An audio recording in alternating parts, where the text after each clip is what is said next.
আমার মাটি আমার মা বাংলাদেশ হইবে না। এটাকে বাংলাদেশ ভাবলে আপনারা ভুল করছেন। এখানে সবাই সমন্বয়ে থাকে।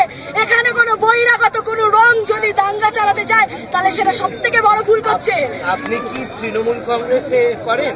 আমি একটা সাধারণ মানুষ, আজকে আমি এসেছি একটা সাধারণ মেয়ে হিসেবে। একটা মেয়ে বাংলাদেশ কেন মনে হচ্ছে? বাংলাদেশ কেন মনে হচ্ছে? এখানে একটা ইন্টেনশন কাজ করছে মানুষের সাথে মানুষের দাঙ্গা বাঁধানো।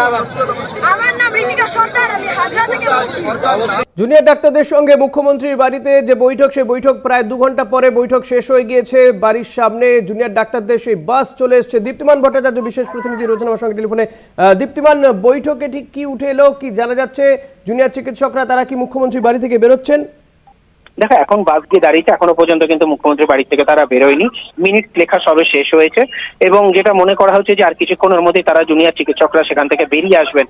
তবে কি হয়েছে মিটিং এ এখনো পর্যন্ত সেই বিষয়গুলো নিয়ে এখনো পর্যন্ত কিন্তু কিছু জানা যায়নি এবং এটা হয়তো কিছুক্ষণ পরেই আমরা জানতে পারবো যখন জুনিয়র চিকিৎসকরা বেরিয়ে আসবেন বা জয়েন্ট কোনো প্রেস কনফারেন্স হয় কিনা, কি হয় সেটার উপরই সকলে তাকিয়ে রয়েছেন যে কি দাঁড়ালো, কি হলো মিটিং থেকে, কি অবস্থায় রয়েছে সেটা নিয়েই এখন কিন্তু সকলেই উদ্গ্রীব হয়ে রয়েছেন এবং কিছুক্ষণের মধ্যেই যেটা মনে করা হচ্ছে যে তারা বেরিয়ে আসবেন। বৈঠক 8:45 শেষ হয়েছে বলে আমরা জানতে পারছি।